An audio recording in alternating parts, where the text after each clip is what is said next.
Hello friends, welcome to Saju's kitchen. ഇന്ന് ഞാനിവിടെ ഒരു നാടൻ ചിക്കൻ കറിയാണ് ഉണ്ടാക്കാൻ വേണ്ടി പോകുന്നത്. അപ്പോൾ അതിന് വേണ്ട ഇൻഗ്രീഡിയൻസ് എന്തെല്ലാമാണെന്ന് നോക്കിയാലോ. ഞാനിവിടെ 400 ഗ്രാംസ് ചിക്കൻ എടുത്തിട്ടുണ്ട്. കഴുകി വൃത്തിയാക്കി വച്ചിരിക്കുകയാണ്. 2 മീഡിയം സവാള എടുത്തിട്ടുണ്ട്, ചെറുതായിട്ട് അരിഞ്ഞിട്ട്. 2 മീഡിയം തക്കാളി എടുത്തിട്ടുണ്ട്. 1 ടേബിൾ സ്പൂൺ വെളുത്തുള്ളി ചതച്ചത്, 1 ടേബിൾ സ്പൂൺ ഇഞ്ചി ചതച്ചത്, 4 പച്ചമുളക് നടു ചീന്തി വച്ചിട്ടുണ്ട്, 2 അല്ലി കരിവേപ്പില, മല്ലിയില അത്യാവശ്യത്തിന് എടുത്തിട്ടുണ്ട്,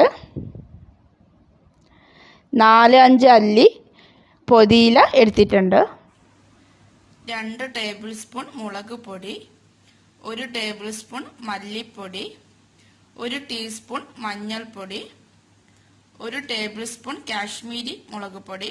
ഇത് ഓപ്ഷണലാണ്, വേണമെങ്കിൽ ചേർത്താൽ മതി. 1/2 ടീസ്പൂൺ ഗരം മസാല, 1/2 ടീസ്പൂൺ പെരിഞ്ജീരകപ്പൊടി, 1/2 ടീസ്പൂൺ കുരുമുളക് പൊടി. കുരുമുളക് പൊടിയും ഓപ്ഷണലാണ്, വേണമെങ്കിൽ ഉപയോഗിച്ചാൽ മതി. ഞാനിവിടെ ഒരു പാന് വെച്ചിട്ടുണ്ട്, ഗ്യാസിൽ ലോ ഫ്ലെയിമിൽ വെച്ചിരിക്കുകയാണ്. ഇനി ഇതിലേക്ക് 2 ടേബിൾ സ്പൂൺ വെളിച്ചെണ്ണ ഒഴിച്ചു കൊടുക്കാം. വെളിച്ചെണ്ണയ്ക്ക് പകരം സൺഫ്ലവർ ഓയിൽ ആയാലും മതി, പക്ഷെ എപ്പോഴും ടേസ്റ്റ് ഉണ്ടാവുക വെളിച്ചെണ്ണ ഉപയോഗിച്ചാലാണ്.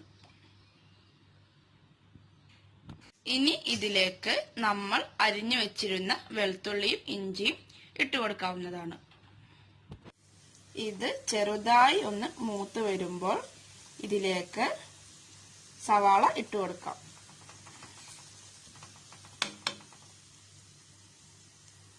ചെറുതായി ഒന്ന് മൂത്ത് വന്നിട്ടുണ്ട്.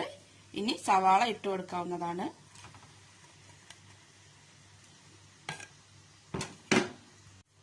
ഇനി ഈ സവാള നന്നായി ഒന്ന് വാടി വരണം, നന്നായി ഒന്ന് വഴറ്റി കൊടുക്കുക. ഇത് വാടി വന്നിട്ട് വേണം ബാക്കിയുള്ള ഇൻഗ്രീഡിയൻസ് ചേർക്കുവാനായിട്ട്. സവാള പെട്ടെന്ന് വാടി വരുവാനായിട്ട് നമുക്കിതിലേക്ക് അല്പം ഉപ്പ് ചേർത്ത് കൊടുക്കാവുന്നതാണ്.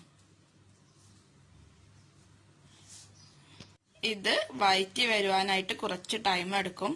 അപ്പോൾ നോൺ സ്റ്റിക്ക് ആയതുകൊണ്ട് അടിയൊന്നും പിടിക്കില്ല. ഇടയ്ക്ക് വന്നിട്ട് ഒന്നിങ്ങനെ ഇളക്കി കൊടുത്താൽ മതി. സവാള ഇവിടെ നന്നായിട്ട് വഴറ്റി വന്നിട്ടുണ്ട്. ഇനി ഇതിലേക്ക് നമുക്ക് തക്കാളി ഇട്ട് കൊടുക്കാം.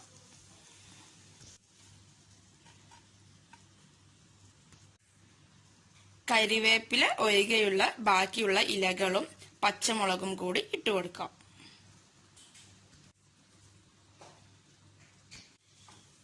ഇനി ഇത് ഒന്ന് നന്നായിട്ട് വഴറ്റുക. ഇത് എല്ലാം കൂടെ ഇവിടെ അത്യാവശ്യം വഴറ്റി വന്നിട്ടുണ്ട്. ഇനി നമ്മൾ എടുത്തു വച്ചിരുന്ന മസാലകളെല്ലാം ഇതിലേക്ക് ഇട്ട് കൊടുക്കാം.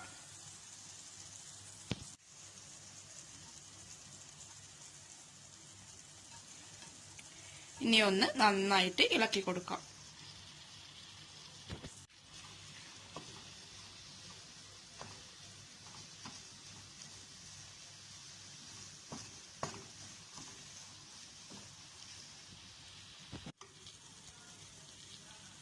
ഇത് എല്ലാം കൂടി നന്നായിട്ട് മിക്സ് ചെയ്തിട്ടുണ്ട്.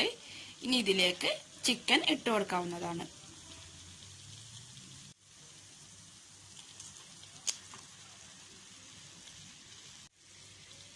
ഇനി ഒന്ന് നന്നായിട്ട് മിക്സ് ചെയ്യുക.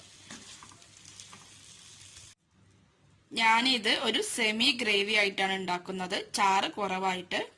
അപ്പോൾ കൂടുതൽ ഗ്രേവി വേണം എന്നുള്ളവര് അതിനനുസരിച്ച് വെള്ളം കൂട്ടാവുന്നതാണ്. അതുകൊണ്ട് ഞാൻ 1 കപ്പ് വെള്ളമാണ് ഒഴിച്ചു കൊടുക്കുന്നത്, സെമി ഗ്രേവി ആയിട്ട് ഉണ്ടാക്കുന്നതുകൊണ്ട്. കൂടുതൽ ഗ്രേവി വേണം എന്ന് തോന്നുന്നവർക്ക് കൂടുതൽ വെള്ളം ആഡ് ചെയ്യാവുന്നതാണ്. നേരത്തെ നമ്മൾ ഉള്ളി വഴറ്റുവാനുള്ള ഉപ്പ് മാത്രമാണ് ഇട്ട് കൊടുത്തിരിക്കുന്നത്. അപ്പോൾ കുറച്ചും കൂടി ഉപ്പ് ചേർത്ത് കൊടുക്കുക. ഇനി ഇതിലേക്ക് കറി ലീവ്സും കൂടി ആഡ് ചെയ്തിട്ട് കറിവേപ്പിലയും കൂടി ആഡ് ചെയ്തിട്ട് 10 മിനിറ്റ് മൂടി വെച്ച് വേവിക്കാവുന്നതാണ്.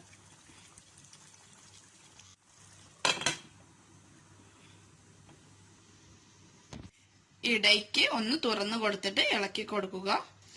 അങ്ങനെ 10 മിനിറ്റ് വേവിക്കുക. ചിക്കനെല്ലാം വേവ് വളരെ കുറവാണ്, അപ്പോൾ ഒരു 10 മിനിറ്റ് എല്ലാം വേവിച്ചാൽ മതിയാകും. മീഡിയം ഫ്ലെയിമിൽ ഇട്ടിട്ടാണ് ഇത് വേവിക്കേണ്ടത്. ഇവിടെ 10 മിനിറ്റ് ആയിട്ടുണ്ട്. ഇനി നമുക്കൊന്ന് തുറന്നു നോക്കാം.